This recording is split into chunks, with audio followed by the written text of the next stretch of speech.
Bonjour à tous et bienvenue dans Résonance. Aujourd'hui, j'ai le plaisir de recevoir un invité au parcours hors du commun. Il est acteur, réalisateur, producteur, entrepreneur et fondateur de la plateforme de streaming Cedo+. Il est également créateur d'une école de cinéma et chef d'entreprise. Cedo, il s'est imposé en fait au fil des années comme une personnalité incontournable dans son univers. Mais derrière les tournages, les récompenses, les voyages aux États-Unis et les succès que beaucoup voient aujourd'hui, il y a une histoire bien plus profonde, une histoire faite de doutes, de rejets. Et on va parler aussi d'harcèlement scolaire. Bienvenue dans Résonance. Cedo Tossou, acteur, producteur pour Résonance, acte 16. Bonjour Cedo. Bonjour Nike. Bienvenue dans Résonance. Merci pour l'invitation, ça fait plaisir. Tu sais que t'es un phénomène. Ah bon? T'es un phénomène. Ouais, parce que déjà, je suis vraiment ravi de te recevoir. Donc je rappelle, donc, nous, on se connaît depuis pas mal d'années. Hein, donc, amis d'enfance, on a grandi ensemble. On a à la fois un parcours totalement différent, mais avec des similitudes. Et donc, c'est pour ça que j'ai tenu à t'avoir dans Résonance.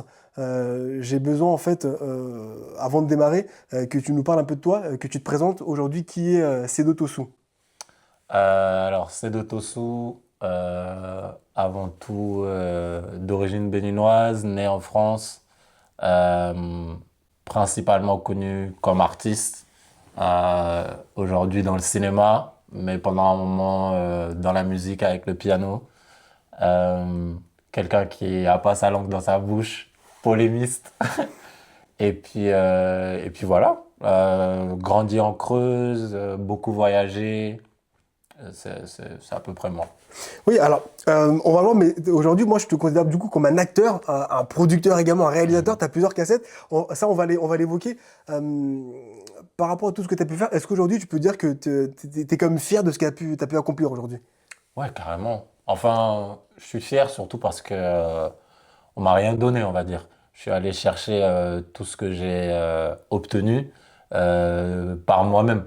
Et donc, c'est principalement la fierté de savoir que personne aujourd'hui peut se lever et dire ouais, c'est grâce à moi qu'il a ça. Je suis le seul qui peut faire ça. Et donc, ça fait plaisir. Et aujourd'hui, j'ai eu une carrière, que ce soit à Hollywood, que ce soit en France, que ce soit dans mon pays d'origine. J'ai une notoriété publique. J'ai un nom aujourd'hui qui a une résonance, justement. Et donc, ouais, clairement fier. Ouais, et en préparant l'interview, tu m'as beaucoup dit que tu étais un peu polémiste. Hein. Hmm. T'as fait Pas l'objet de mal. pas mal de polémies. Alors, Ouais. ça, on va pouvoir le développer. Mais moi, je veux vraiment comprendre qui est l'homme derrière tous ces projets, cette réussite. Ok. Quel enfant t'étais, toi, à l'époque? Euh, j'ai eu plusieurs, on va dire, facettes de mon enfance. De base, on me connaît comme quelqu'un avec beaucoup d'énergie, très souriant, très blagueur, qui tient pas en place, un peu hyperactif, prodige aussi. J'étais très talentueux, très doué dans beaucoup de choses, assez précoce. J'ai sauté une classe, j'étais de fin d'année, donc c'était presque comme si j'avais 2 ans d'avance. Euh, donc j'étais l'enfant à part. Voilà, j'étais l'enfant spécial. Surtout en grandissant en Creuse, il y avait aussi le fait d'être le seul noir avant que toi t'arrives Oui, d'ailleurs. on s'est rencontrés, j'étais Voilà, en CM2. Hein. en CM2, avant que t'arrives et tout, j'étais bon presque. Hein, il y en avait quelques-uns quoi, Oui, oui. mais on n'était pas nombreux et donc il m'arrivait des fois dans la classe d'être le seul noir ou même au conservatoire de musique ou dans toutes mes activités et je me démarquais. En plus, comme je venais d'une famille aussi d'intellectuels, on était un peu la famille à part, quoi. Parce que c'est vrai que, bon, il y a ce truc, je veux pas trop développer non plus sur ça, mais qui peut stigmatiser un peu des fois les Noirs en pensant que quand tu vois un Noir qui est très poli, très éduqué, très intelligent, c'est presque un alien, tu Oui, vois. oui. Mais en plus, Donc pour voilà. rebondir avec ce que tu dis, c'est vrai que du coup, oui, t'as cité prodige, Mm. mais c'est vrai que t'étais un enfant, t'étais un intellectuel. Hein. Moi, quand on Ouais. s'est rencontrés, je sais que t'es très bon élève, Mm. mais à la fois, moi je trouvais que t'avais des facilités en fait. Ouais. T'étais pas un bosseur, Non. t'avais des facilités Ouais. et t'en profitais. Ouais. Donc, Beaucoup. donc t'es d'accord avec moi? Ouais, je suis Ouais. totalement d'accord. Non, sinon, c'est vrai que de nature, je suis assez flemmard. J'aime pas trop l'effort. j'aime pas trop bosser dans ce que je n'aime pas. Oui, C'est plus ça. Quand j'aime quelque chose, je vais travailler plus que personne. Mais quand j'aime pas, généralement, je fais rien. Donc souvent, sur mes bulletins, c'était ça qu'on mettait résultat en dents de scie, oui. parce que je pouvais avoir 19 sur 20 dans un endroit et 11 dans l'autre, selon ce que j'aimais en fait. Mais après, on va dire que j'ai eu des parents qui étaient tellement stricts sur mon éducation et sur ma scolarité que j'ai pas trop eu le choix ou l'option de tomber à fond dans ma flemmardise. Sinon, je pense que sincèrement, j'aurais pu avoir des moyennes banales. Oui. Mais les moyennes que j'avais, souvent j'étais entre de 14-15, c'est parce que mes parents me mettaient une pression. Mais Oui, je faisais toujours ok. le minimum syndical, mais avec mes capacités, ça suffisait à être quand même un peu au-dessus de la mêlée, tu vois. Et aujourd'hui, tu les remercies quand même? Ouais, honnêtement, Oui. parce que c'est vrai, tu sais, au départ, ça te fatigue, tu vois. Tu peux pas aller aux fêtes comme tout le monde, les anniversaires, tes parents sont toujours les premiers à venir te récupérer. Les étés, pendant que tu as l'impression que tous les gens sont sur la PlayStation, moi, mon père, il me faisait faire des cahiers de vacances, des maths et du français, Oui. et ça me fatiguait. Mais aujourd'hui, quand je regarde tout ce que je fais, je sais que ça vient aussi de cette rigueur que mes parents m'ont imposée, tu vois. Donc D'accord. oui, merci Donc, quelque part, tu les indirectement. remercies. Alors, en préparant l'interview, il y a des termes qui sont revenus très forts, Ouais, très puissants. Donc, on est d'accord. Donc, toi, tu as eu la chance de pouvoir faire pas mal d'activités étant jeune, ouais. grâce à tes parents. Mm, Et ça, tu en es reconnaissant. mm, Euh, mais tu as cité beaucoup le mot harcèlement pendant ouais. toute ta scolarité. Et je pense que c'est un point que tu as envie de développer et de nous Mm. faire part. Est-ce que tu peux nous expliquer pourquoi tu as été tant marqué par toute cette violence, entre guillemets, que ce soit physique ou mentale d'ailleurs? Euh, Physique, non. Je l'ai pas eu. Et heureusement, en fait. Ça, c'est la seule chose que j'ai pas subie. Je sais qu'il y a des gens, dans leur harcèlement, des fois, ils se font taper ou autre. Moi, j'ai pas eu ça. Mais tu vois, quand je parlais justement des deux facettes, c'était un peu ça. C'est-à-dire, il y a la facette extérieure, où on voyait Cedo, à l'époque, j'ai changé de nom d'ailleurs. Moi, j'étais surtout connu sur mon prénom français qui est Mhm. Jonathan. J'avais mes surnoms, Tosu, Tos, Tostos, Jo, Jojo, bon Ouais. bref. J'ai eu beaucoup de surnoms. Cedo, ça arrivait plus tard, on en parlera peut-être après. Mais du coup, c'est vrai que tu vois, même toi, que je considère comme un de mes meilleurs amis d'enfance, quand je te parle un peu de mon harcèlement, même la dernière fois quand on préparait l'interview, t'apprends encore des choses. Ouais. C'est-à-dire, t'es encore un peu même surpris. Oui, oui, Parce complètement. que Complètement. c'est pas quelque chose que j'ai trop montré, en fait, on va dire. Moi, j'ai plus montré cet aspect de moi qui rigole, qui est bon à l'école, parce que j'ai une résilience hors norme. J'ai une capacité à endurer la souffrance et la peine qui est au-dessus de la norme. Je sais pas ce qu'on peut me faire pour m'abattre en fait. Faut vraiment y aller. Mais même si tu vois, t'es pas abattu, tu peux être touché, tu peux être blessé. Moi, ça a été mon cas. Ça a créé une sorte de force, on va dire, qui m'a permis euh, aujourd'hui d'avoir la carrière que j'ai. En fait, je pense que un bon 70% de ma carrière aujourd'hui est défini par le harcèlement que j'ai subi. Parce que au départ, moi, je suis parti pour des voies intellectuelles.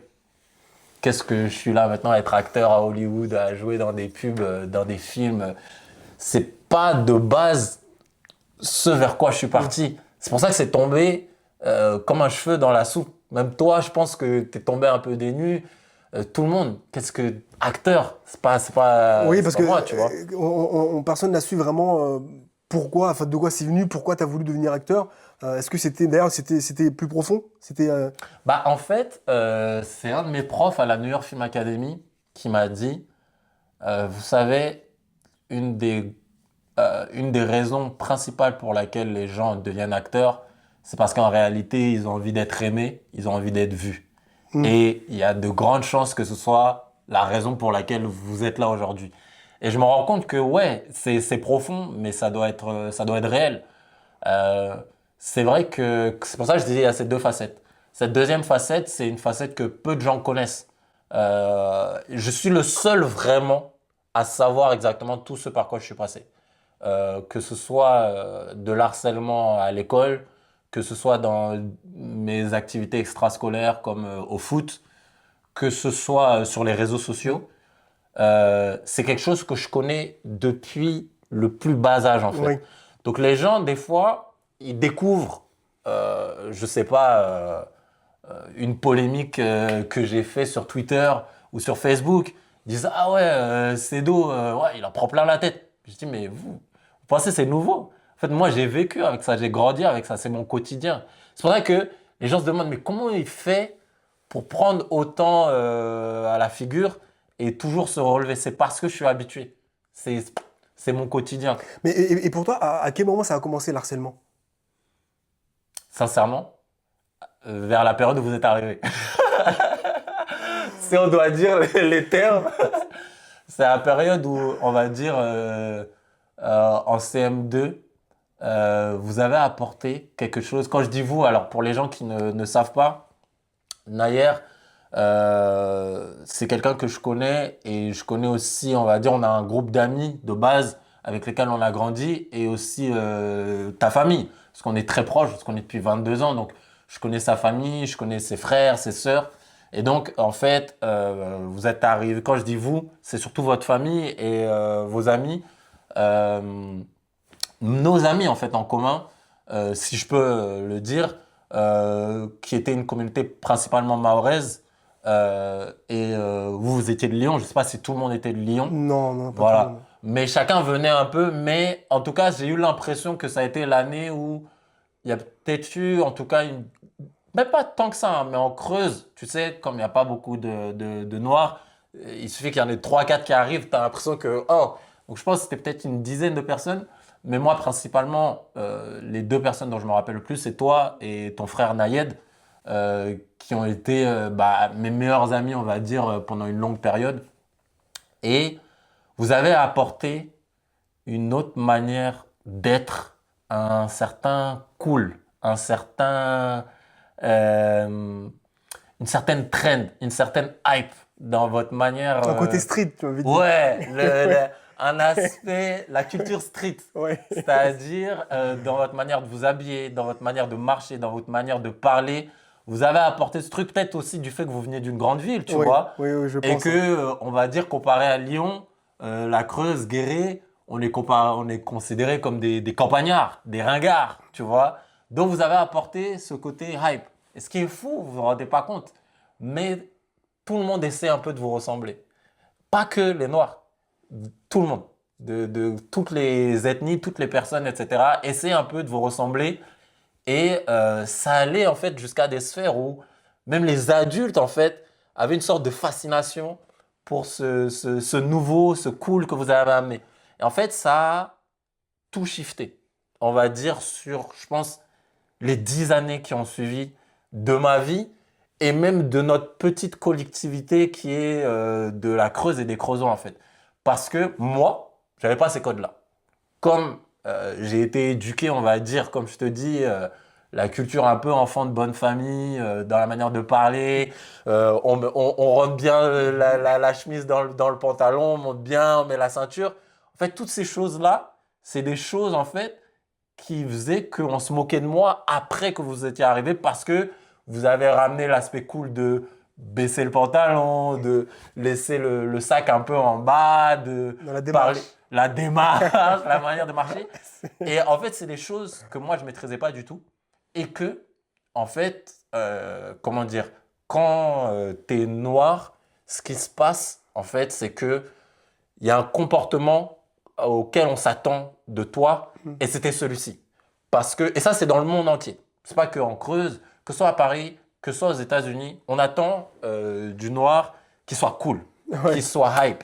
Et ça vient un peu de la culture afro-américaine, du rap, du hip-hop, etc., des films, de la personne qui parle comme ça, qui roule des mécaniques. Et vous, vous l'aviez en fait. Et c'est incroyable aujourd'hui, tu sais, de te voir et moi, je suis tellement fier de toi, hein, de tout ce que tu as entrepris, d'être la version que j'étais un peu de base, en chemise, parler poliment, etc. et tout. Ce qui est censé être la norme pour tout le monde. Mm. Mais on est conditionné en tant que noir, c'est ce qu'on nous envoie en fait souvent à la société, à avoir ce type de comportement. Du coup, bah, le Jonathan de l'époque est devenu un ringard, on va dire, par rapport à ça. Et donc, ça a été la chose sur laquelle on a décidé de baser toutes les moqueries pour les 10 années qui ont suivi, en fait. Et tu l'as mal vécu? Très mal. Je l'ai très mal vécu. J'en ai pleuré, j'en ai eu des angoisses. Il y a des points où, tu sais, quand j'arrivais à l'école, que ce soit à Marouzeau, que ce soit... parce que du coup, je dirais pas Cerclier. Cerclier, ça allait. Mais à partir de Marouzeau, Bourdan, quand j'arrivais, que je vous voyais, il y avait une sorte de boule au ventre. Ouais. Je savais que un stress, oui, d'accord. le moment où je vais arriver, Tu avais la boule au ventre un il y peu? avait un peu la boule au ventre parce que je voyais, en fait, il y avait ce groupe d'amis, il y a des noms que j'ai pas envie de citer et tout. Mais il y a eu quand même un groupe de personnes qui s'est suivi, je dirais, de la 6e à la terminale. De 1 à l'école, mais en plus, il y avait le foot. Il y avait le groupe du foot qui faisait que il y avait ce groupe d'amis. Et il y avait les leaders de ce groupe d'amis. Et toi, par exemple, tu étais une sorte de leader naturel. C'est-à-dire que c'est pas quelque chose que tu forçais en mode ouais, c'est moi le chef et autres. Mais tu avais un charisme qui faisait que naturellement, tu vois, les gens te mettaient à une certaine estime, tu vois. Et je le voyais, je te dis même, je pense que pendant un moment, j'ai dû jalouser ça. J'ai dû envier ça. Parce que je me disais, il y a un truc que vous avez que j'ai pas. Je savais pas ce que c'était parce que c'était pas naturel. Ce qui fait que quand même j'essayais de le faire. En fait, on va dire, on se moquait même de moi encore plus parce que ça sentait que c'était faux. C'était forcé, c'était pas. C'était forcé. Naturel. Et les gens se disaient, mais bon, pour qui tu te prends, je sais pas quoi, tu vois. Donc, il y avait ce truc, c'était systématique. Tous les jours et pour des détails débiles en fait. Des trucs où tu sens que c'est forcé. Tu vois, genre, faut qu'on trouve un truc à lui dire pour faire une blague parce que je sais pas, on s'ennuie, il faut qu'on fasse quelque chose, tu vois. Et donc, je suis devenu un peu le souffre-douleur pendant, je te dis, une bonne dizaine d'années. Mais aujourd'hui, en fait, ça m'a créé une rage plus qu'autre chose. Aujourd'hui, j'ai une haine un peu en moi, j'ai une énorme rancœur qui est là, pas envers toi. Et tu sais très bien, sinon on serait pas amis. Mais parce que, et puis ça n'aurait aucun sens d'être ami avec quelqu'un si j'avais une rancœur. Déjà, et je le précise, Nayer n'a jamais vraiment fait partie de la catégorie que je dirais de mes harceleurs. Comme je dis, c'est malgré toi en fait. Ça veut dire du fait de cette popularité, on va dire, c'est d'autres personnes, on va dire, qui... oui, parce qu'en fait, il y avait cet effet de groupe, comme tu dis, et c'est vrai qu'on ne se rend pas compte. Et encore une fois, c'est pour ça que je pense que je te dois aussi de vraies excuses, parce que quand on préparait l'interview, et la façon dont tu me l'expliquais, à aucun moment j'ai un peu m'en rendre compte en fait. Ouais. Et ça veut dire que l'effet de groupe peut être très dangereux et nocif pour une personne parce que, comme tu dis, il suffit qu'une personne amorce entre guillemets l'agression, c'est même verbale envers une personne, pour que l'ensemble du groupe soutienne ou en tout cas ne désapprouve pas. Ouais. Donc à partir du moment où tu n'interviens pas, où tu n'es pas contre cet harceleur, quelque part tu participes en fait. Tu vois. Et c'est pour ça que ça fait un groupe. Effectivement, ça crée un groupe. C'est-à-dire qu'aujourd'hui, je peux te donner des noms, mais ça ne servira à rien parce que moi, je le ressens plus comme un groupe contre moi seul. Et moi, j'étais seul. Tu vois, il n'y avait personne vraiment pour prendre ma défense. Et tu as un truc en fait où, tu sais, même rire, ça fait mal en fait. Même quelqu'un qui va rire à une blague qu'on a fait sur toi, ça fait mal. Et l'autre chose qui m'énervait beaucoup, c'est que quand tu prends ces personnes à part, et que tu es avec elles, elles sont totalement différentes. C'est-à-dire que il m'est arrivé d'être à l'Espace Fayol, d'être à Marozo, d'être à Bourdan avec une personne et d'avoir aucun problème. Qu'est-ce qu'elle va me faire? Qu'est-ce qu'elle va me dire? D'avoir un échange. Un échange normal entre deux êtres humains qui ont un cerveau et qui peuvent l'utiliser. Mais tout d'un coup, il y a un groupe, ah bah tiens, on va prendre le cerveau, on va le mettre à la poubelle, on va devenir débile pour amuser la galerie. Ça, c'est un truc enfantin. Le truc, c'est que j'étais tellement mature, j'étais tellement précoce que moi, cette immaturité-là, je ne l'ai jamais eue. Ce truc de se moquer du plus faible, pour moi, c'est un concept qu'il n'y avait pas. Et en fait, ça allait dans tellement de sphères différentes.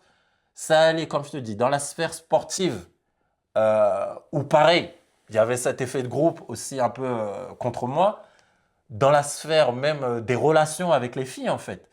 Ça allait dans un peu tout, ce côté où dès que tu as le groupe, les gens sont différents avec moi que quand ils sont seuls à seuls. Oui. Et c'est quelque chose que tu vois dans les films, que tu vois dans les séries Netflix, où tu as le petit qui est harcelé, le groupe populaire, et ça paraît cliché, mais c'est réellement ça, pour moi, que j'ai vu. C'est-à-dire faire le kéké, comme on dit, parce qu'il y a des filles, parce que le pire, c'est même pas parce qu'il y a des filles, des fois, c'est entre gars, en fait. Impressionner les gars, je suis le gars, je suis le vanneur, je suis ci.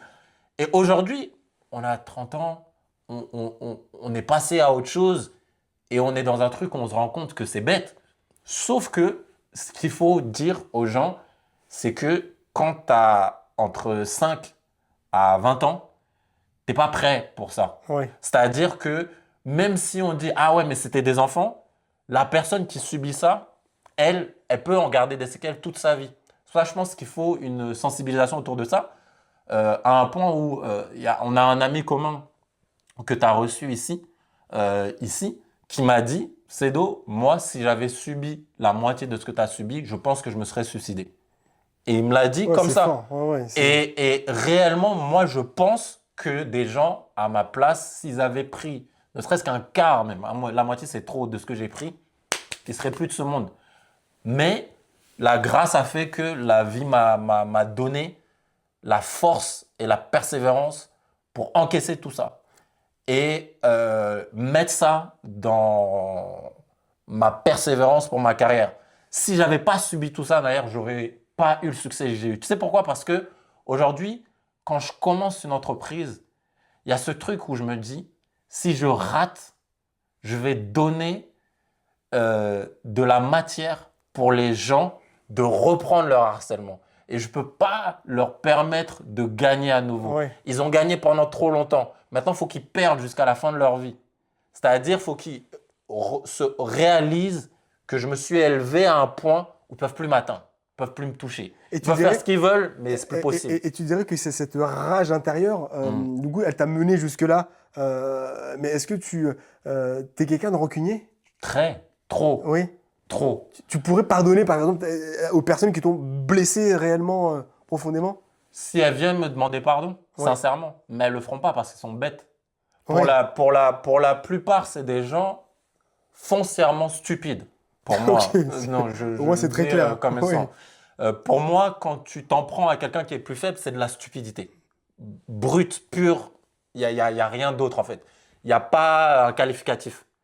C'est un truc qu'on t'apprend quand tu es enfant. Ne pas s'en prendre aux plus faibles. Voilà, il y a une mamie qui a besoin de traverser la route, on lui tient la main. C'est un truc basique. Si tu comprends pas ça, c'est que tu comprends pas la base de l'humanité en fait. Tu vois? Donc pour moi, à partir de là, il n'y a pas de débat que je peux avoir avec des gens stupides.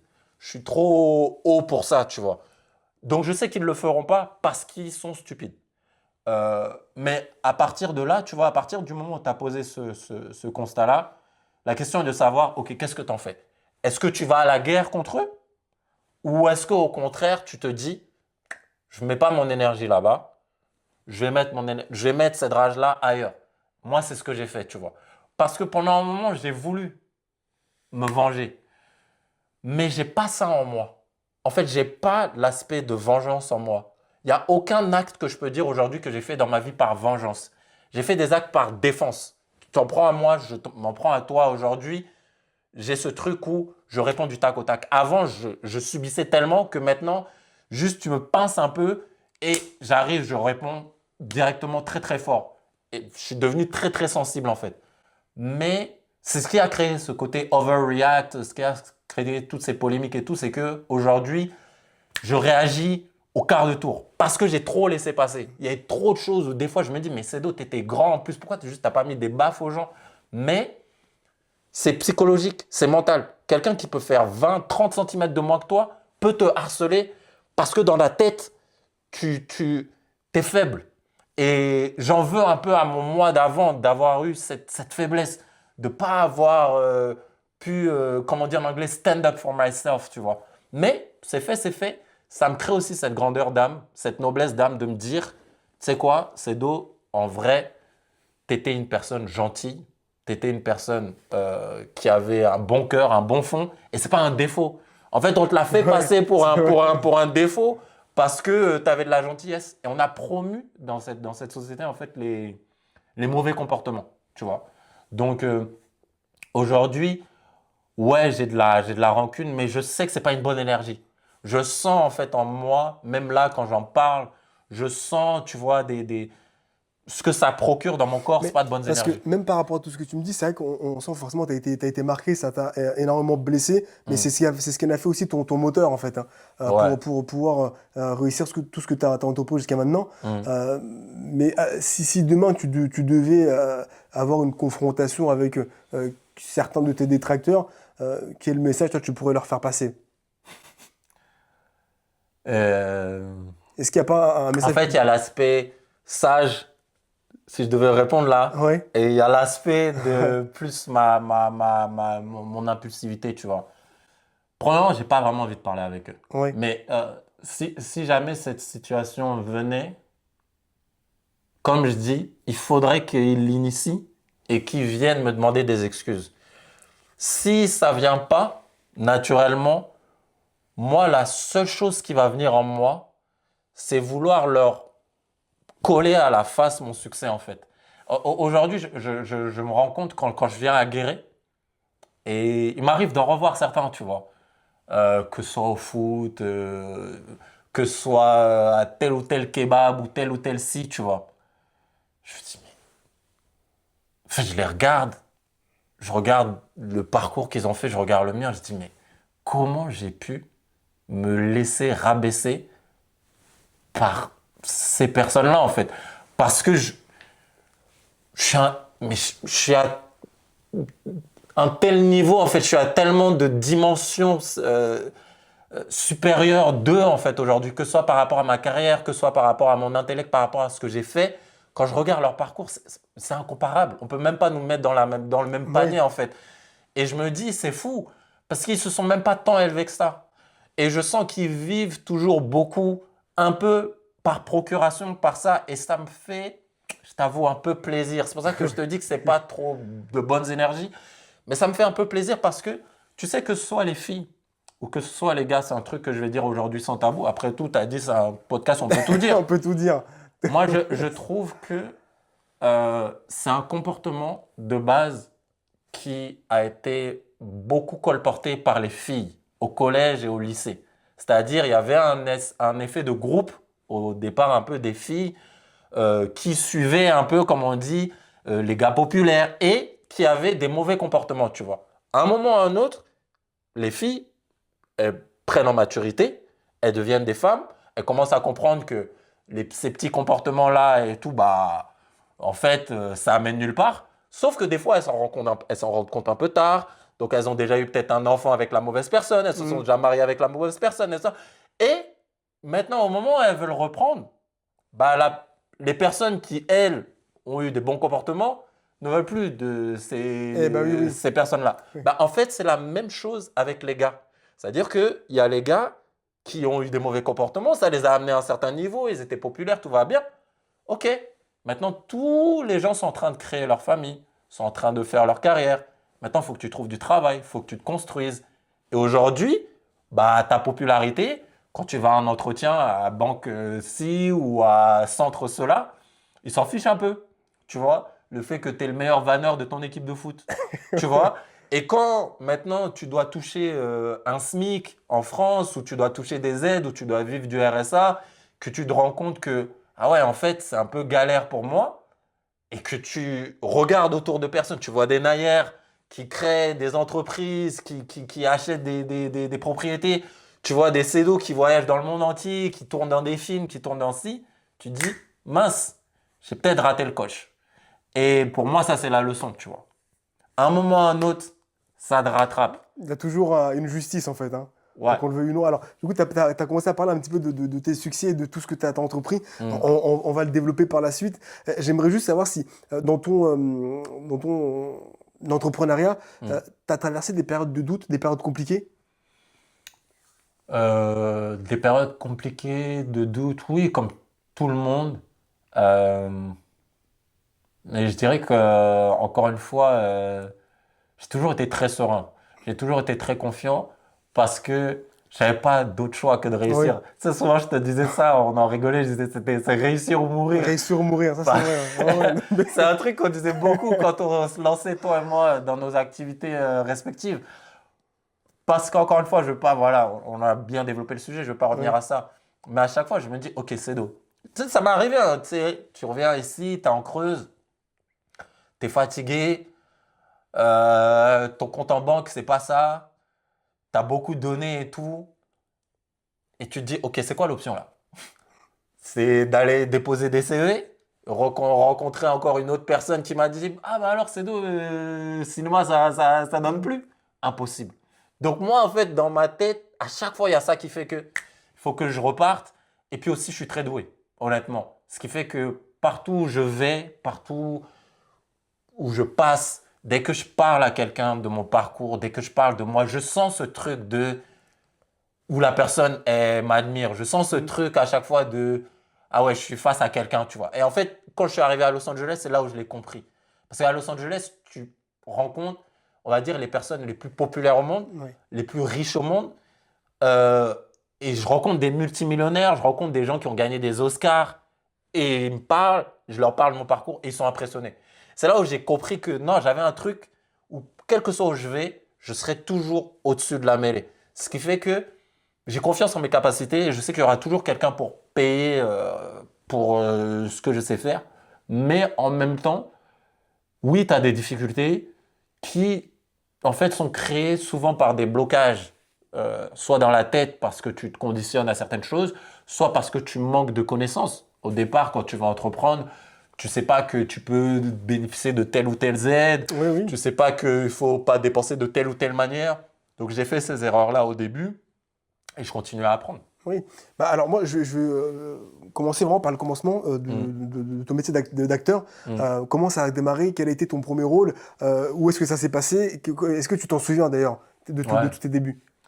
Mon premier rôle notable, il a été dans le film Et si on s'en sortait, dans lequel j'ai tourné en septembre Ah, 2015. on n'est pas condamné à l'échec. Ouais, c'est ça. Ça On me n'est pas parle. condamné à l'échec. Oui. On n'est pas condamné à l'échec. C'était le message effectivement du film qui mettait un peu en avant, je trouve, ce que tu mets en avant dans le podcast Résonance. Voilà, le message qui était effectivement que quel que soit d'où on vient, on peut réussir. Euh, Maintenant, j'ai fait ce film-là en 2015 et ça m'a apporté une audience rapidement parce que c'était passé à la télé, c'était allé au Festival de Cannes, j'étais tête d'affiche et tout.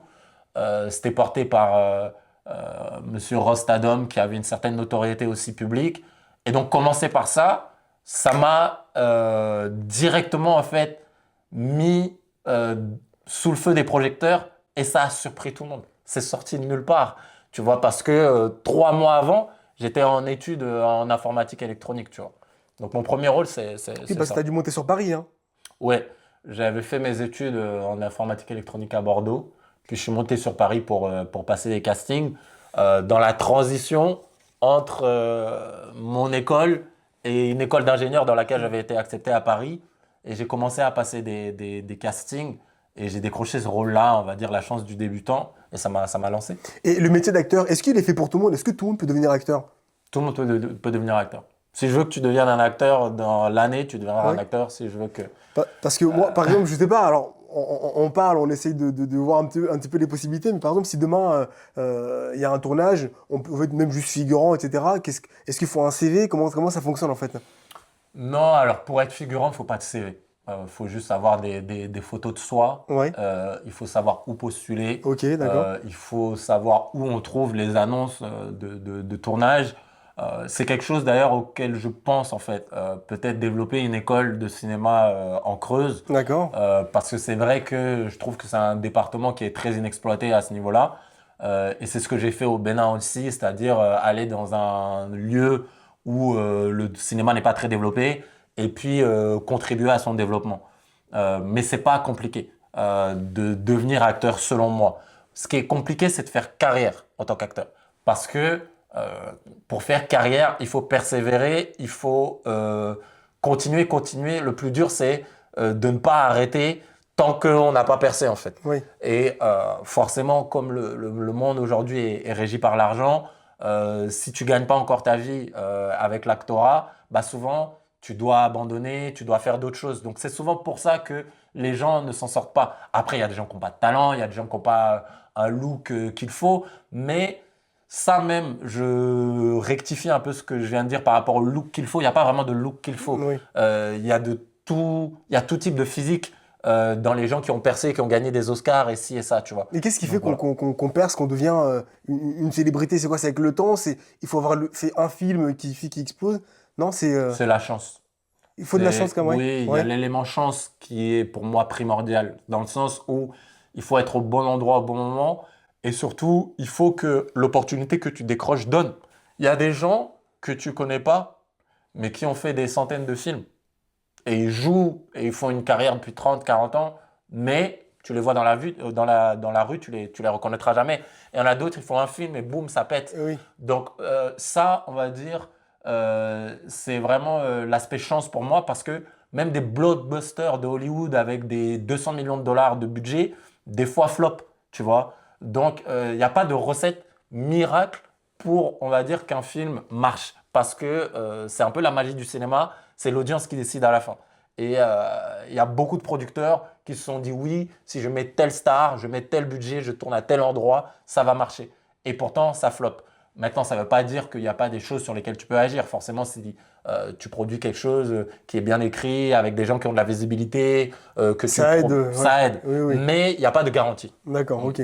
Parce que tu as beaucoup parlé donc des États-Unis, d'Hollywood, etc. Mm. Mais en France, on a aussi un vivier, on a aussi des acteurs. Ouais. Pourquoi ne pas être resté en France, en fait, pour développer cette partie-là? Alors, ce qui est intéressant, c'est que je trouve que les comédiens français sont plus talentueux que les comédiens américains. Ça, je le dis et je persiste et signe. Ayant travaillé dans les deux marchés, j'ai été beaucoup plus impressionné quand j'étais en école d'acteurs en France par les acteurs et les comédiens que je voyais en France que quand j'étais en école d'acteurs aux États-Unis par les comédiens et les acteurs que je voyais aux États-Unis. Le fait est que en France, il y a euh, pas tant d'opportunités que ça par rapport aux États-Unis. C'est-à-dire que quand je suis à Los Angeles, je passe entre 10 à 15 castings par semaine. Quand je suis en France, je vais peut-être en passer 4 à 5 par mois, tu vois. Ah ouais, il y a une grosse différence. Ouais. Donc il y a une énorme différence. Aux États-Unis, j'ai fait une pub pour Sony, j'ai fait une pub pour Gucci, j'ai travaillé avec Janusz Kaminski, qui est le chef opérateur de Steven Spielberg. Janusz Kaminski, il a gagné 2 Oscars, il a réalisé un film dans lequel j'ai joué un rôle principal. C'est des opportunités que j'aurais jamais pu toucher Et en pourquoi, France. comment tu l'expliques, toi, ça? Parce que la France, c'est quand même un bon milieu de copains. Il faut le Oui. dire. C'est un bon pays de copains. Le copinage existe partout, hein, mais la France est la reine dans la matière du copinage. Et c'est un milieu, le cinéma français, qui est très très fermé et où on ne veut pas intégrer de nouvelles têtes. C'est pour ça que tu vois les mêmes têtes depuis 20 ans dans les mêmes films. Aujourd'hui, ils sont juste avec les cheveux grisonnants, Oui. mais ils continuent parce que c'est un milieu de copains, fils d'eux, filles d'eux, etc. Maintenant, ça ne veut pas dire que si je décide que je veux percer en France, je vais percer en France. Mais pour moi, la vie est courte. Autant aller là où il y a le plus d'opportunités, on va le plus te mettre en avant, plutôt que de forcer dans un milieu, on va dire, qui ne veut pas de toi. Et l'élément numéro 2, parce qu'il est présent partout, c'est bien évidemment la discrimination raciale, dont tout le monde est au courant. Mais c'est vrai que quand tu es noir ou basané en règle générale, il y a beaucoup moins d'opportunités dans le cinéma français. Et surtout, les opportunités qu'il y a sont pas intéressantes. Tu vas constamment jouer le gars de banlieue, le gars qui sait pas parler, le gars wesh wesh, le gars qui est éduqué par, je sais pas, telle personne blanche qui vient lui apprendre la vie. Bon, bref, moi ça me dit rien. J'ai grandi en pensant toujours que, comme je t'ai dit, j'étais au-dessus de la mêlée. Donc j'ai pas envie de jouer dans des films qui me font passer pour être celui qui est en dessous. Oui. Tu vois, ça m'intéresse pas. C'est pas ce que j'ai envie de mettre en avant. Mais pour ça, le cinéma français et cette discrimination dont je parle, en fait, moi, je vais pointer plus nous-mêmes. Parce que nous-mêmes, noirs, on dit qu'on a envie d'être vus d'une autre manière, mais il faut voir les films que les réalisateurs noirs français réalisent. C'est des fois encore plus cliché que ce que les réalisateurs non noirs réalisent. Parce que il y a ce conditionnement mental, il y a ce complexe, en fait, chez le noir, je dirais, de penser qu'il vaut moins. Et donc, ça fait que tous ces clichés qu'on lui a balancés à la figure, qu'il ne sait pas parler, que c'est presque un bonobo et tout, voilà, bah, ça fait que ça finit par l'impacter. Et le jour où il décide de faire ses propres films, bah, indirectement, il finit par faire la même chose. Et donc, c'est ça qui fait que tu as les femmes noires, etc., qui sont mises en avant dans ces films, mais qui n'ont jamais la possibilité de porter leurs cheveux naturels, de porter des coiffures naturelles. Il faut toujours qu'elles portent voilà, des perruques, des tissages, des lissages, etc. Des maquillages, des éclaircissements de Ouais, peau, elle des fois, s'assume pas etc. complètement, Elle en ne fait. s'assume pas Eh oui. complètement. Et puis après, tu as ce truc aussi, bah pareil, chez l'homme noir, où il faut toujours qu'il soit euh, euh, présenté comme quelqu'un de violent, comme quelqu'un voilà, de débridé à tous les niveaux, de pas éduqué, de ci, de ça. Ça ne m'intéresse pas. C'est pas ce que je pense qu'on vaut. Et en fait, le pouvoir de l'image est tel que en continuant comme ça impacte en fait les personnes dans la vie réelle. En fait, ça dont on ne se rend pas compte, c'est que si aujourd'hui, comme je te parlais de la culture street, que je dis que vous avez ramené au CM2, tu penses que vous l'avez inventé? Où est-ce que vous pensez que vous l'avez récupéré, si ce n'est dans les films, dans les séries, dans la culture rap, dans la culture musique, qui est rentré, on va dire, dans vos têtes au point de vous influencer dans vos comportements dans la vie de tous les jours. C'est super dangereux. Et pour moi, c'est un plan, en fait, pour nous garder ici, en fait. Et donc, ça ne m'intéresse pas. Oui, je peux arriver, et c'est ce que j'ai essayé de faire pendant un moment, en mode combattant. Je vais changer le système. Tu Mais pars en guerre. voilà, quand tu as tout le système qui n'a pas envie de changer et que même les gens qui te ressemblent n'ont pas forcément apparemment envie de changer, moi, ça me dit rien et je suis parti. Bah, tu sais, pour faire un peu un parallèle avec ma vie et puis de ce que moi j'ai de ma propre expérience, c'est vrai Mm. quand on est arrivé en Creuse, moi je me suis toujours demandé pourquoi c'est toujours les mêmes personnes qu'on entassait au même endroit Ouais. et pourquoi en fait on était un peu condamnés. Parce que ça, je l'ai toujours dit et c'est pour ça que moi je suis ravi d'avoir ce podcast parce que c'est aussi un temps de parole, un Mm. moyen un peu de raconter la vérité. Hein, Mm. et je trouve ça pas normal que, encore une fois, moi là où j'habitais à Brézard, le bâtiment qui a été détruit, Mm. j'étais entouré de Noirs et Arabes, on Mm. était un peu conditionnés, Mm. c'est-à-dire qu'on était limite, donc déjà t'as un toit, Mm. on nous expliquait qu'on pouvait respirer, on avait de quoi se loger, se nourrir, Ouais. fallait s'estimer heureux. Ouais. Voilà. Et au fond de moi, je savais pertinemment que c'est pas un monde qui m'attirait plus que ça, Mm. mais c'est tout ce qu'on m'offrait. Mm. C'est tout ce qu'on m'offrait et je comprenais, j'ai jamais, même encore aujourd'hui, je ne comprends toujours pas pourquoi on continue dans cette voie-là et pourquoi il y a pas une vraie révolte en fait. Et à mon Mm. avis, elle est en train de te mettre en marche, mais quand on voit que même dans les plus hautes sphères, quand on voit même au niveau que ce soit au niveau de la politique ou même que ce soit même des footballeurs d'ailleurs, Mm. moi je suis hyper content quand je vois des mecs de banlieue Ouais. qui arrivent en équipe de France, ça, c'est une fierté. Mais ça Euh, dérange. mais ça dérange. Mm. Et je pense sincèrement qu'un mec comme toi parce que du coup, t'étais pas destiné à devenir acteur. Non. Voilà. T'as fait bac S, Ouais. tu devais devenir scientifique. Ouais. Voilà. Mm. En tout cas, c'est la voie peut-être que Qui tes était toute parents tracée. Ouais. vous voulaient te donner. Et d'ailleurs, Mm. je fais un aparté, mais comment l'ont vécu tes parents d'ailleurs quand t'as arrêté tes études scientifiques pour devenir acteur? Ouais, bon, ça c'est un classique, hein, comment dire, j'en ai tellement parlé, je vais pas élaborer énormément, mais forcément pas bien pris, Ils ont pas penser compris? que voilà, pas compris, pense que tu ruines ta vie, pense que tu passes à côté. On a notre petit enfant prodige, il va aller se gaspiller à gauche et à droite.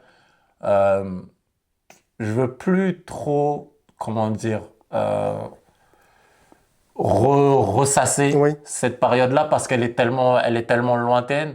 Euh, mais aujourd'hui, bah, déjà, ils n'ont pas eu vraiment d'autre choix que de l'accepter parce que je leur ai pas vraiment demandé leur avis. Mais en deuxième position, je sais que c'est un peu malheureux, mais les parents, ils sont fiers quand les autres sont fiers de leur fils, tu vois. Oui. Et aujourd'hui, il y a eu tellement d'accolades autour tellement de félicitations autour de moi. Le gouvernement français m'avait déjà fait un tweet sur moi, même pour me féliciter. Je passais à la télé je sais combien de fois. Il y a eu tellement de praise, en fait, que je sais qu'aujourd'hui, indirectement, bah, ils sont fiers parce que, voilà, ils ont vu le succès, tu vois. Je, la raison pour laquelle j'en parle de manière blasée, c'est parce que pour moi, c'est pas comme ça que tu devrais être fier d'un enfant. C'est-à-dire que Pas à travers le regard d'un autre. non. Et Ouais. malheureusement, dans la culture africaine surtout, c'est très très comme ça. Il faut qu'un tel vienne dire, ah, mais ton enfant, je l'ai vu à la télé. Là, ah, ok. Tu vois. Donc voilà, moi aujourd'hui, comme je dis, je veux pas ressasser cette période-là. J'ai fait mon chemin seul à ce niveau-là pour moi-même. Euh, Ils m'ont soutenu à à un moment financièrement. C'est eux qui m'ont aidé déjà par exemple à pouvoir prendre mon prêt pour pouvoir bancaire quand j'ai voulu aller aux États-Unis. Donc je leur en remercie. Je vais pas cracher dans la soupe non plus. C'est vrai qu'il y a des choses sur lesquelles je me dis j'aurais aimé qu'ils le fassent différemment, mais c'est fait. Tu vois, il y a ils ont fait de leur mieux. Et en fait, pour revenir un peu à ce que tu venais de dire, ben, en fait, il faut comprendre que ce conditionnement, c'est des générations en génération en génération. C'est-à-dire qu'eux-mêmes, ils ont été conditionnés d'une certaine manière à penser, d'une certaine manière à faire un certain type d'études, à éduquer leurs enfants d'une certaine manière. Et en fait, tant qu'on ne brise pas ce cycle, on peut continuer jusqu'à 3050 à avoir les mêmes schémas Ben oui, oui. et autres. Mais c'est Et ce qui est voilà, fou. il C'est ce qui faut est qu'on fou. arrive à se sortir de ça. Et il faut que, je sais pas, moi j'ai déjà vu ta maman plusieurs fois, tu vois, euh, mais ça m'a fait plaisir à un moment quand je commençais à arriver vers je sais plus quelle année et tout, et où je voyais que, voilà, elle vit, Oui, tu oui, oui. vois, enfin elle vit. Et Elle est bah, plus dans un truc, tu vois, où elle survit, tu vois, pour vous et tout. Et ça, c'est quelque chose, moi, quand je l'ai vu, quand je vous voyais avec vos frères et sœurs, je me disais, c'est ça qu'il faut qu'on mette en avant. Parce qu'on a tellement l'impression que c'est pas possible. Et on fait tout pour que ce soit pas possible. Parce que, attention, je veux préciser que ce truc de si tu veux, on peut, c'est faux. C'est faux. Mais les personnes comme toi ou les personnes comme moi qui s'en sont donné les moyens et qui ont eu de la chance, parce qu'il ne faut pas oublier qu'il y a toujours un paramètre chance, quel que soit le travail qu'on a fait, il y a eu un paramètre chance, il y a eu une étoile qu'on a eue qui a fait qu'on a réussi.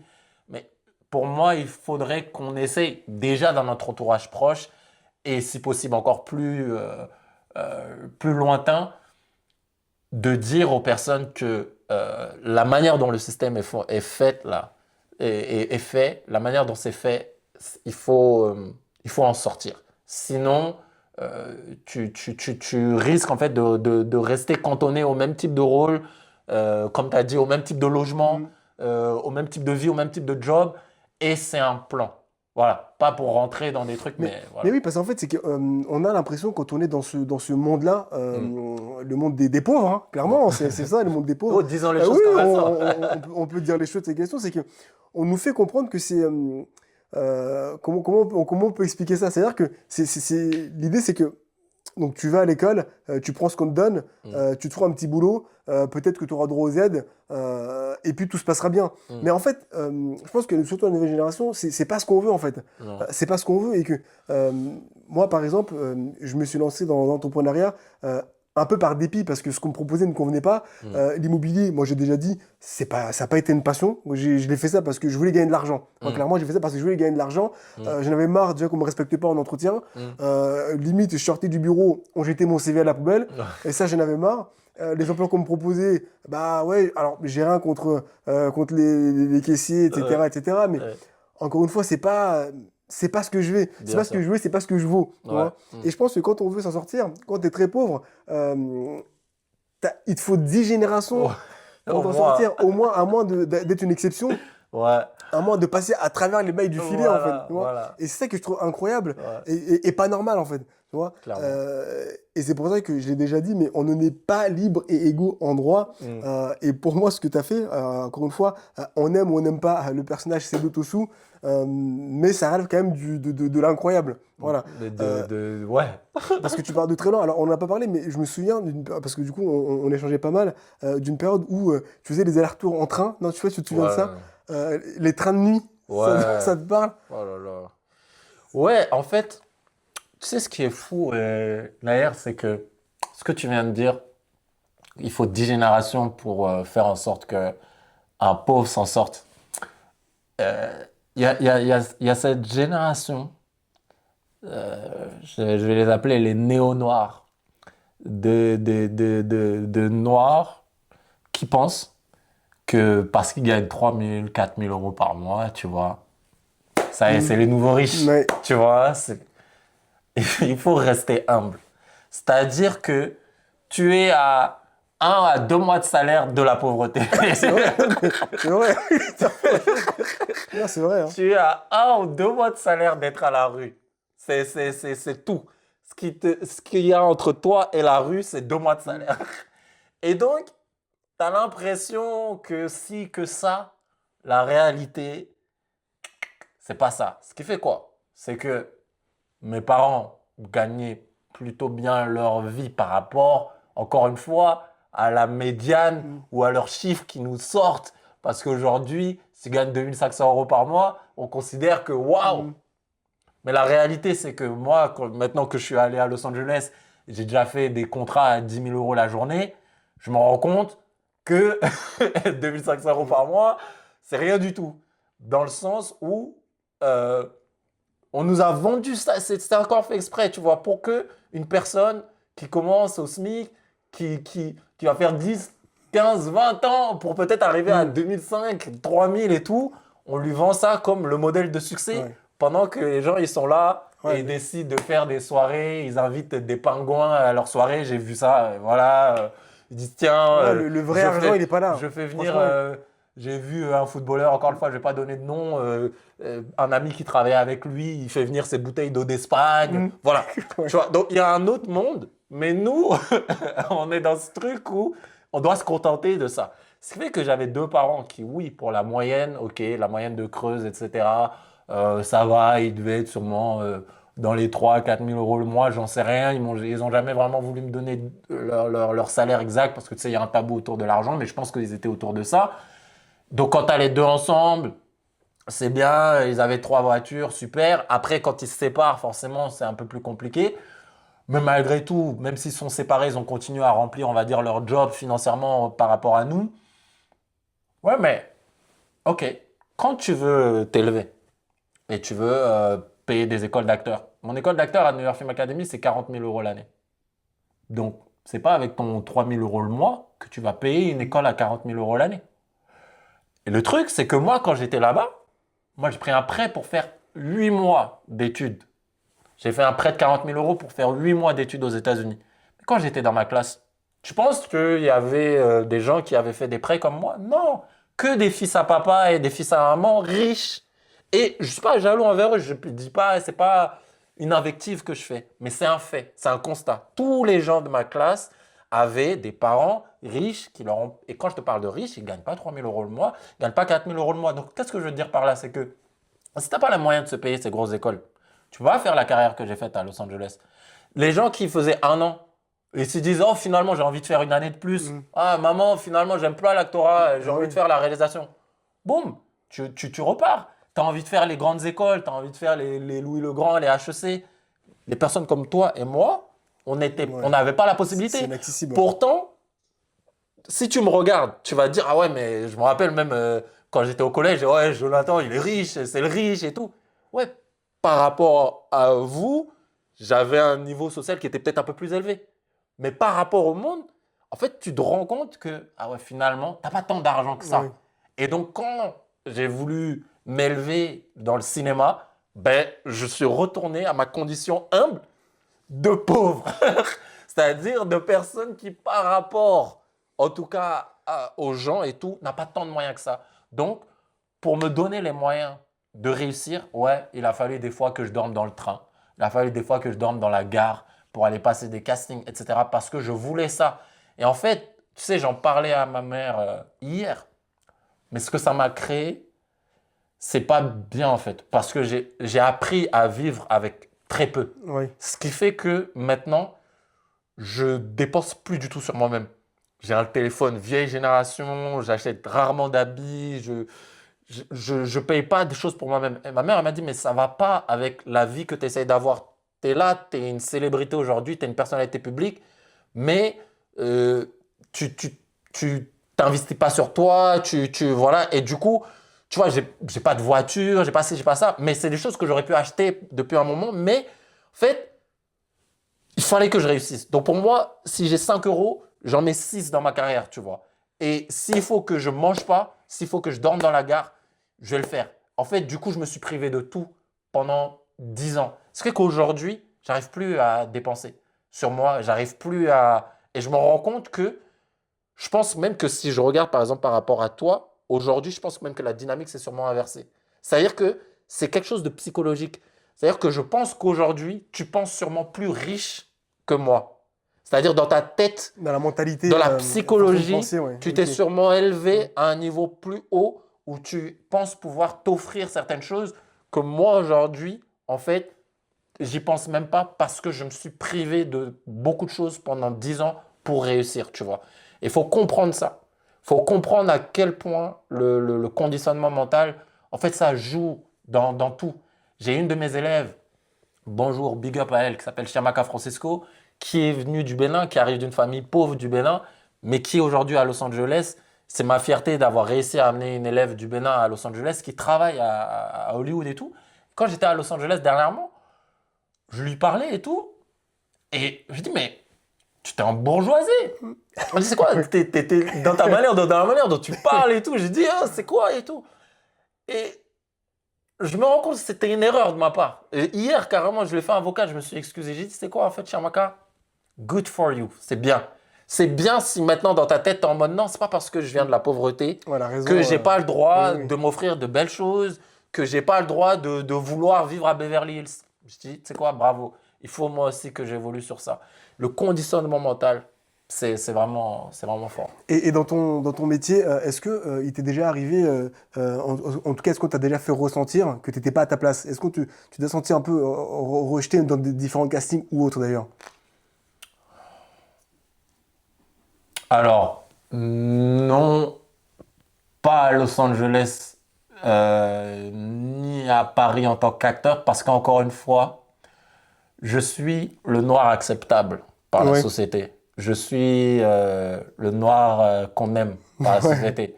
Je suis physiquement déjà, et ça m'énerve hein, de le dire, hein, mais j'ai des traits physiques qui, en fait, ne me cataloguent pas dans les traits physiques peut-être un peu plus durs qu'on aime voir chez les noirs de banlieue et tout, tu vois. Donc, ça fait que souvent, je regarde dans les publicités, il m'arrivait souvent d'être, je sais que je suis le noir de la pub.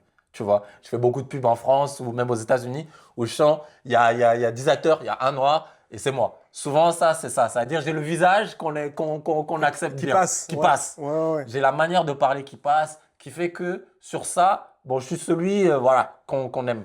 Par contre, en décembre dernier, j'ai été réalisateur, producteur pour la première fois en France. C'est-à-dire que c'était moi maintenant qui étais à la tête de la production. Et j'ai senti que les gens, ils ont du mal. Ah oui. Ouais, j'ai senti que les gens, ils ont du mal. Quand les gens arrivent, ils te voient, ce jeune noir, c'est toi qui leur donne des ordres, qui leur dit d'aller à gauche, à S'ils sont droite. plus âgés en plus. Ouais, j'ai senti qu'ils avaient du mal.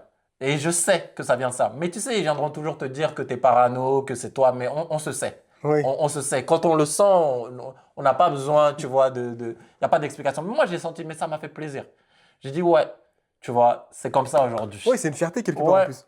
parce que, en fait, c'est fou d'être tellement OK avec l'ordre des choses actuelles. Oui. C'est-à-dire, vous êtes OK avec l'ordre des choses actuelles. Ça vous dérange pas. Vous êtes confortable avec ça. Et le fait d'avoir des privilèges qui viennent de je ne sais où, ça vous va, tu vois. Mais aujourd'hui, il y a des personnes comme moi, comme toi qui décident de défoncer les portes et de vous dire non, bon, c'est différent. On a une valeur aussi et aujourd'hui, on est dans un monde où tu apportes de la valeur, il y a quelqu'un qui sera prêt à le payer. Complètement. Point. Et donc, la seule chose qu'il faut, c'est créer de la valeur. Mais une fois que tu as créé de la valeur, tu peux t'asseoir à la table de n'importe qui parce que c'est un monde qui régit autour de l'argent. Donc aujourd'hui, tu peux dire, bon, je t'aime pas parce que telle ou telle raison, mais ma valeur aujourd'hui, j'ai plus de 400 000 abonnés sur les réseaux sociaux, je suis connu dans presque tous les pays d'Afrique francophone, dans la diaspora, je suis connu en France, j'ai une carrière à Los Angeles, j'ai des contacts pas possibles.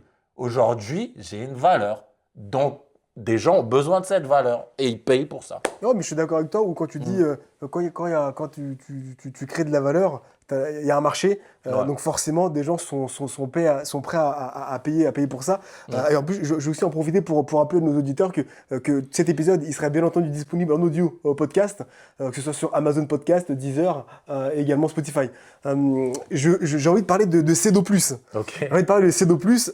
Déjà, explique à nos auditeurs, c'est quoi Cedo+. Cedo+, c'est une plateforme de streaming, tout comme Netflix, tout comme Hulu, tout comme Disney+, que j'ai créé l'année dernière, ça fait 1 an maintenant, qui est disponible sur le App Store et le Play Store. Vous pouvez la télécharger, c'est gratuit.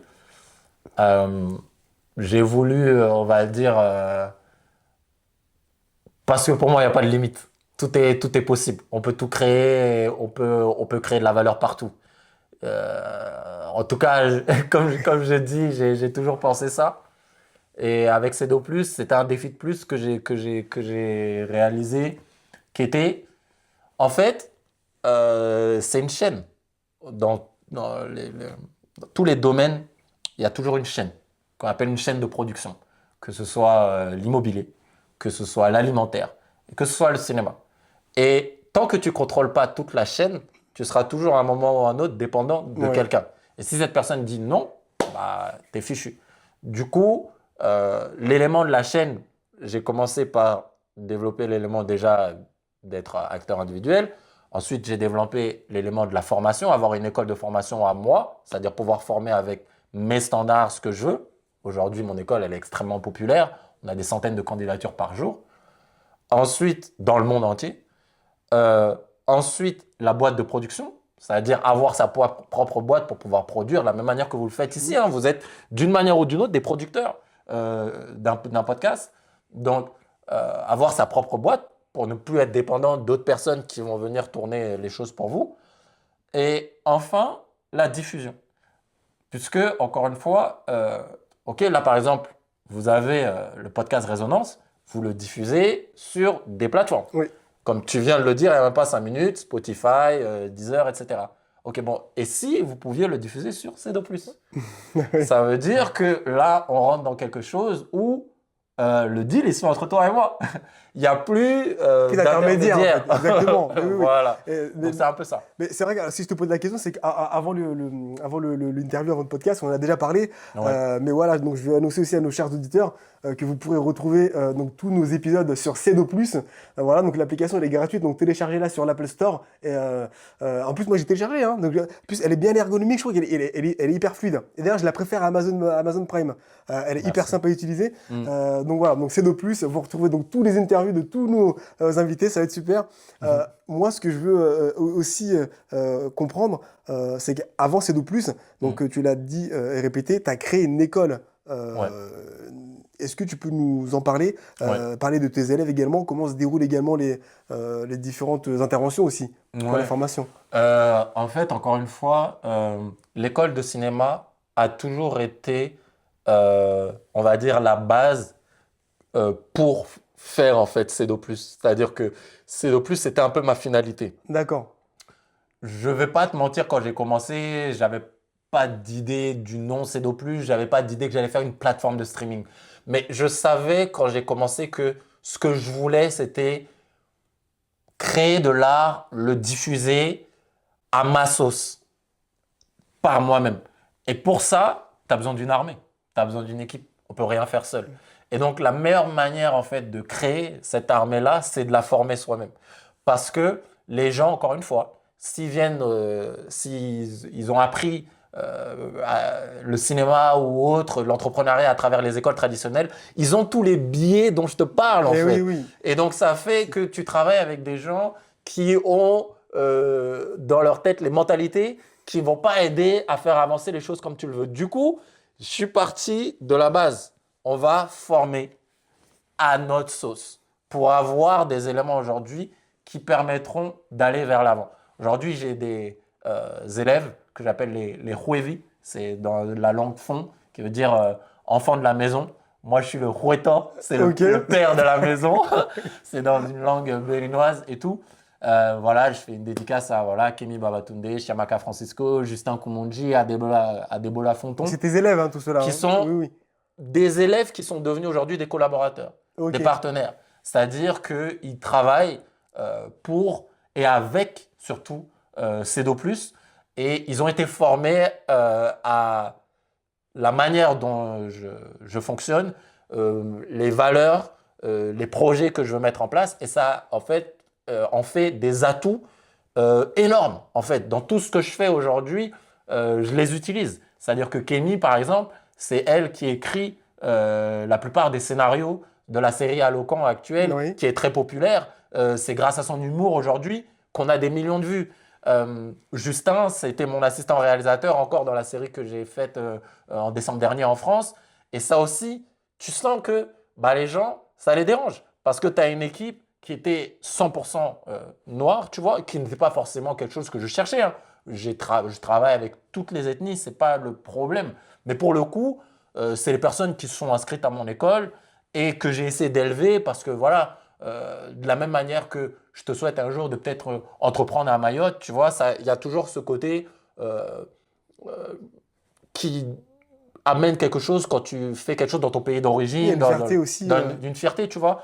Donc aujourd'hui, c'est vrai que quand tu arrives sur le plateau de tournage, que tu vois mon assistant réalisateur, c'est Justin Koumonji, mon assistante qui prend les messages, etc., c'est Kemi Babatunde qui appelle les figurants et tout. C'est elle qui écrit les scénarios. C'est moi le réalisateur-producteur. Les gens, ça leur fait bizarre. Tu vois, mais d'où ils viennent la boîte de montage, elle est au Bénin. C'est des Béninois. Donc, les gens, ils pensaient même que c'était une arnaque. En fait, quand je suis arrivé, ils se disent, mais c'est pas possible. Tu vois, ils arrivent, c'est quoi? Ils y croient pas. D'où ces gens-là peuvent, tu vois, produire à ce niveau-là? Ils peuvent parce que je les ai formés pour ça. Je les ai formés pour être des tueurs. Je les ai même formés pour être meilleurs que vous. En fait, c'est ça qu'ils ne comprennent pas. C'est que je ne les ai même pas formés pour juste être le milieu du panier. Je les ai formés pour être au plus haut niveau parce que je sais qu'on peut le faire. Tu vois. Donc, c'est parti de ça. Avec mes ambitions, je ne pouvais pas le faire tout seul. Donc, il a fallu que je crée mon équipe et que je la forme. Et comment t'es venue l'idée de la série Allocan? Justement, avec mes élèves. Parce qu'une fois que tu as des élèves qui veulent faire du cinéma, tu te rends compte que si tu ne crées pas encore les opportunités pour eux, ça va être compliqué. Parce qu'ils vont traverser les mêmes difficultés que tu as traversées. Sauf qu'ils ne sont pas faits du même bois que toi.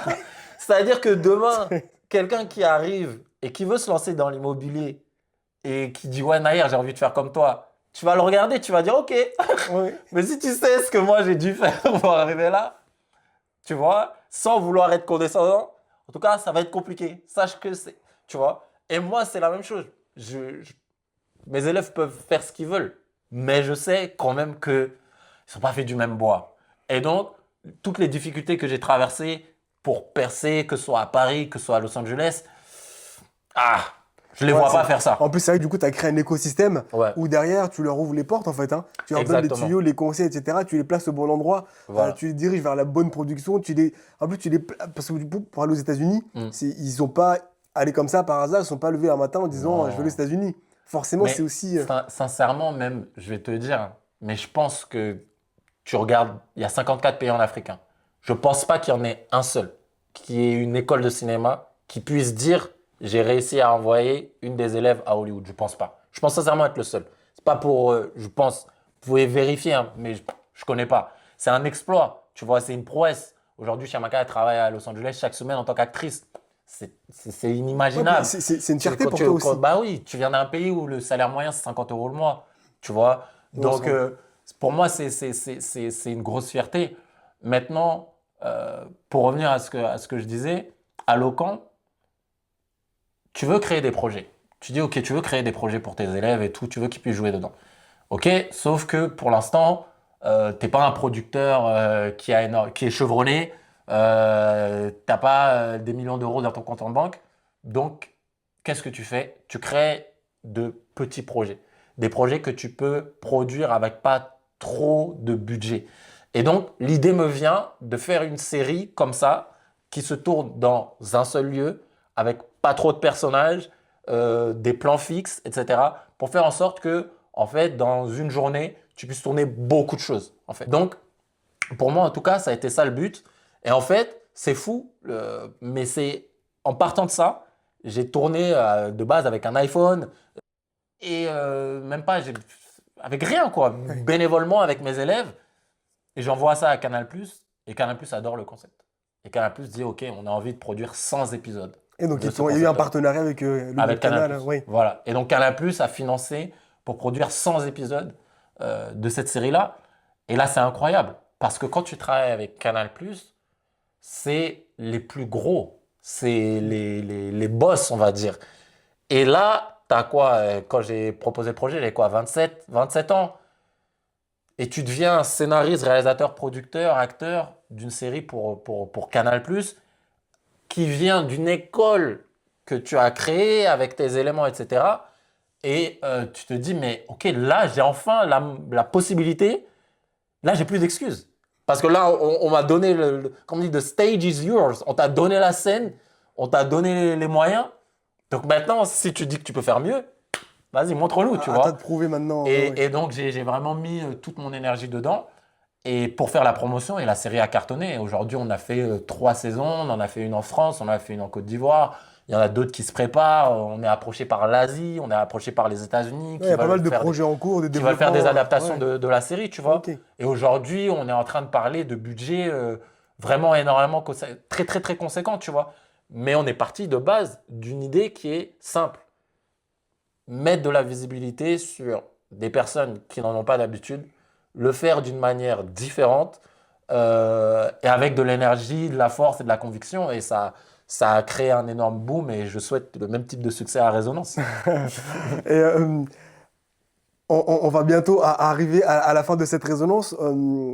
Aujourd'hui, par rapport donc, à ton école, finalement, tu pourrais la dupliquer un peu partout. Ouais. Voilà, parce qu'il n'y a pas de limite en fait. Hein. Ouais. En fait, moi, tu sais, j'ai des élèves partout. J'ai des élèves en Norvège. J'ai des élèves au Singapour. Ok, J'ai des ouais. élèves, donc j'ai des élèves norvégiens, des élèves singapouriens, j'ai des élèves français, j'ai des élèves belges, j'ai des élèves américains. J'ai des élèves un peu partout. Et je réfléchis, je passe le message, à peut-être ouvrir une école, peut-être même en Creuse. Ok, Tu vois, ou dans le génial, ouais. Limousin. En fait, j'aime bien les endroits inexploités. Si j'ouvrais une école à Paris, bon, il y a combien d'écoles, c'est saturé. Mais si j'ouvrais une école en Creuse, ou même dans le Limousin, dans un département où j'ai grandi, où on n'en parle pas trop, qui est très invisibilisé, etc., et que j'arrivais à me remettre le même modèle en place, c'est-à-dire quelque chose de très simple. On apprend comment le cinéma se fait, mais d'une manière un peu plus originale, plus moderne, plus centrée sur la professionnalisation. C'est ce que les gens aiment avec mon école. C'est-à-dire que les écoles classiques de cinéma, elles t'apprennent juste, OK, comment on fait du cinéma, et puis après, bon courage. Et en fait, elles créent des chômeurs. Ouais. Dans mon école de cinéma, non. Je crée des professionnels du cinéma et non seulement je crée des projets avec eux pour qu'à travers l'école, ils puissent s'insérer, tu vois.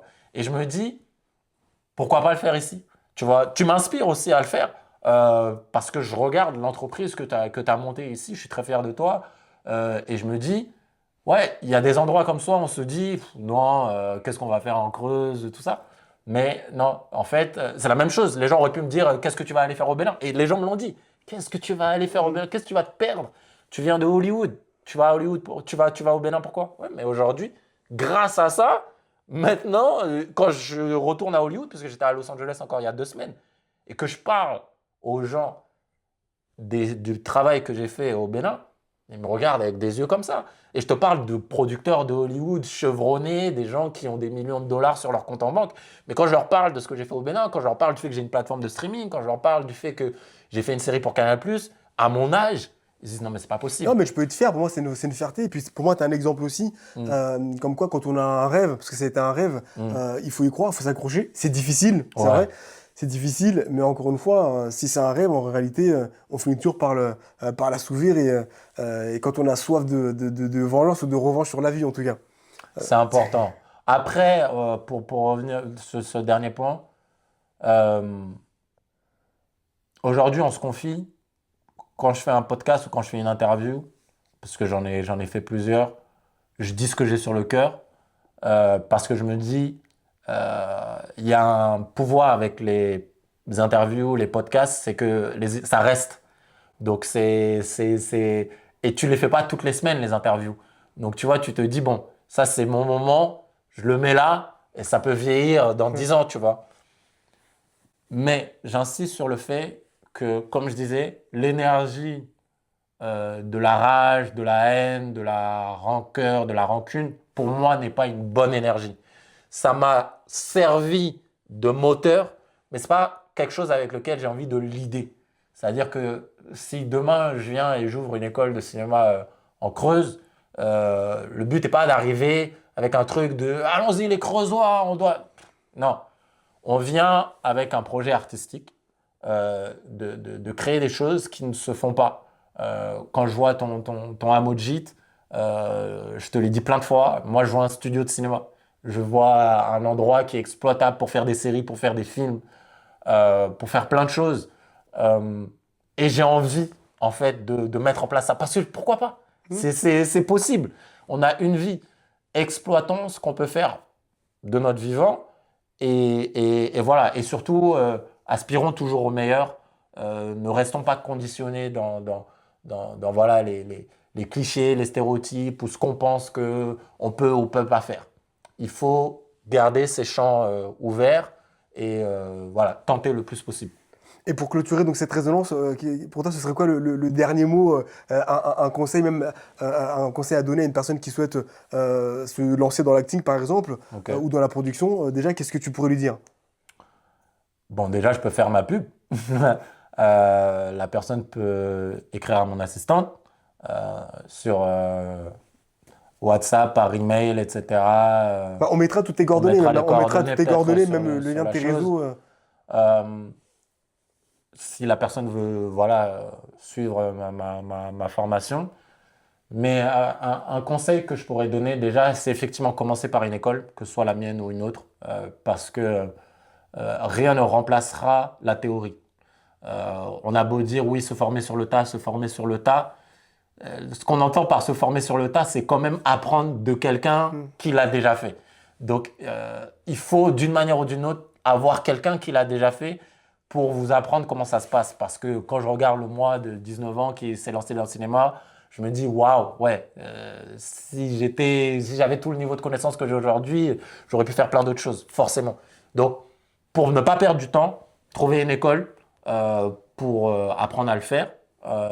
Sachez aussi que c'est plus facile que vous le pensez, l'acting, en tout cas. C'est beaucoup plus facile que vous le pensez. Il y a beaucoup plus de possibilités de faire des tournages facilement, de gagner de l'argent avec ça que vous le pensez. Il faut juste savoir comment le faire, par qui passer, où passer, comment trouver un agent, etc., etc. Et pour la production, commencez petit.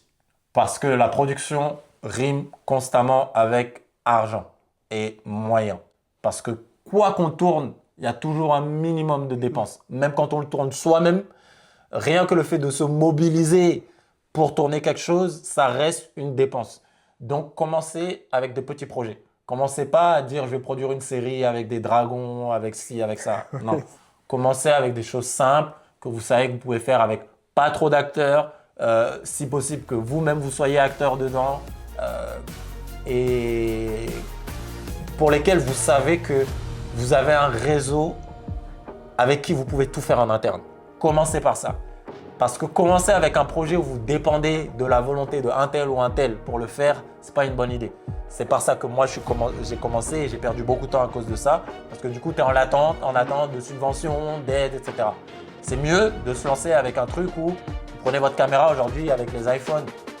Il y a largement la qualité pour même des fois être diffusé au cinéma. Prenez votre téléphone, prenez vos amis, écrivez vous-même, prenez votre maison, et tourner des trucs. Ouais, et foncez. Et foncer. Voilà. Écoute, c'est très beau. On va finir là-dessus. Je te remercie. Merci pour le temps que tu nous as accordé. Merci pour l'invitation. Voilà, donc c'était Sedo Tossou, donc jeune prodige, donc acteur, réalisateur, donc producteur également. Merci pour tout. Donc je rappelle, cet épisode et tous les autres d'ailleurs seront disponibles donc, sur Sedo+. Donc je vous invite bien entendu à télécharger l'application, donc Sedo+, et bien sûr sur tous les réseaux, Facebook, TikTok, Instagram, LinkedIn, également YouTube et Snapchat. Suivez-nous également en audio, Spotify, Deezer, Amazon Podcast. Merci à tous et à très vite dans Résonance. Ouais.